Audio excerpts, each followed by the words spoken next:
माझं नाव अतुल रामराव सूर्यवंशी, राहणार राष्ट्री, तालुका हातगाव, जिल्हा नांदेड, मोबाईल 9763570176.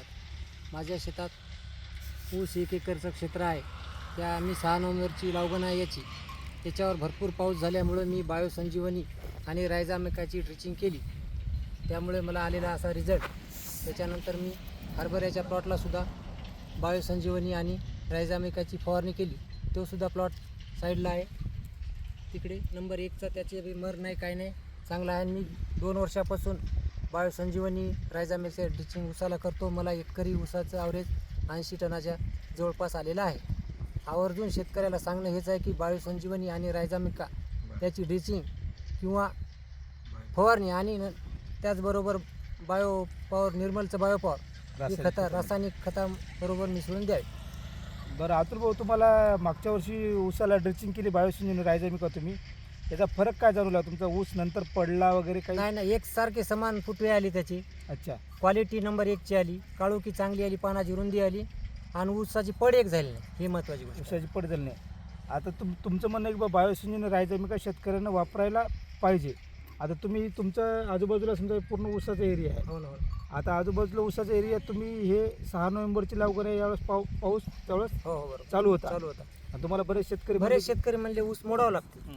तरी मला तुमच्या मार्गदर्शनाखाली याची माहिती मिळाली, बायोसंजीवनी आणि रायझोमिकाची. मी दुसऱ्या दिवशी कोरड्या राहत माझ्याजवळ व्हिडिओ दाखवतो तुम्हाला, फोटो. त्याची मी ड्रिचिंग केली नौजल काढून.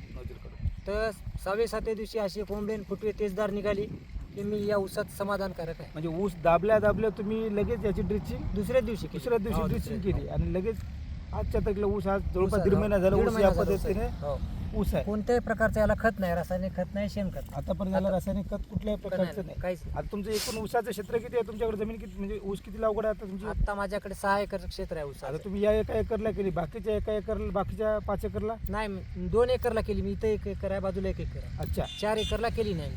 बरं आता आजूबाजूचे जाणारे येणारे शेतकरी तुम्हाला विचारत असतील? नाही, भरपूर जण माझ्याकडे आलते, व आम्ही मोडावं लागते म्हणजे तुम्ही काय टाकले नेमकं या ऊसाला. अच्छा, हे असे फुटवे निघाले, रिझल्ट आला, तर मी त्याला मार्गदर्शन दिलं. म्हणजे तुम्ही निर्मल कंपनीचं जे बायोसंजीवनी रायझोमिका रासायनिक खतामध्ये जे बायोपॉवर निर्मलचं याबद्दल तुम्ही समाधानी आहात? समाधानी. उत्पन्नामध्ये आणि प्रत्येक शेतकऱ्याने आवर्जून हेच वापरायला पाहिजे.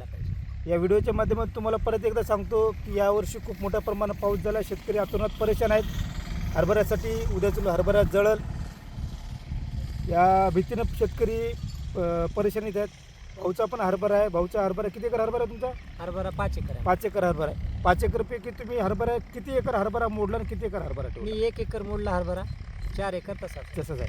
आता तुम्ही 5 एकर हरभऱ्याला रायझोमिका बायोसंजीवनीची दाटवाट फवारणी घेतली. जे 1 एकर हरभरा आहे की आपण भाऊला मुद्दाम सांगितलं होतं की हरभरा मोडू नका. तुम्ही जे हरभरा मोडू नका हे शब्द तुम्हाला जे वापरला, ते हरभरा आणि जे मोडलेला हरभरा याच्यामध्ये तुम्हाला फरक जाणवायला लागेल. भरपूर फरक जाणवायला. आज मला वाटायला उगाच मोडला वाटायला हरभरा. चला शेतकरी बंधूंनो, या व्हिडिओच्या माध्यमातून परत एकदा तुम्हाला आवाहन करतो, विनंती करतो की सर्व ऊस उत्पादक शेतकऱ्यांना जे आपलं रासायनिक खताची बचत होण्यासाठी व उत्पन्नामध्ये भरघोस वाढ होण्यासाठी पहिली ड्रिचिंग हे निर्मल कंपनीचं रायझोमिका व बायोसंजीवनी याची 100% घ्या. आणि ज्या शेतकऱ्यांना आतापर्यंत त्याचा अनुभवच घेतला नाही त्या शेतकऱ्यांना, ज्याच्याकडे 2 एकर क्षेत्र आहे, त्याने 1 एकर क्षेत्राला निर्मलचं बायोसंजीवनी रायझोमिका याची पहिली ड्रिचिंग घ्या. और ज्यानं अनुभव आले त्याला तर आम्हाला सांगायची आवश्यकता नाही. त्याच्या पलीकडं ज्या शेतकऱ्याकडे हरभरा आहे, आजच्या तारखेला हरभरा निघाला 20-22 दिवस झाले, त्या शेतकऱ्यानं पहिली फवारणी ज्याच्यामध्ये 1 किलो बायोसंजीवनी व 100 ग्राम रायझोमिका याचे 8 ते 9 पंप करून दाटवाट फवारणी करून आपला हरभरा हे मर रोगापासून दूर ठेवा व उत्पन्नामध्ये 100% वाढ घ्या. बाबा उत्पन्नामध्ये वाढ होईल याची तुम्हाला गॅरंटी आहे. तुम्ही शेतकऱ्याला काय सांगता या व्हिडिओमध्ये? नाही, अवश्य वापरा. उत्पन्नात वाढ तर होणार 100%. 100%. चला, रासायनिक खताची बचत होईल व उत्पन्नामध्ये वाढ होईल. धन्यवाद.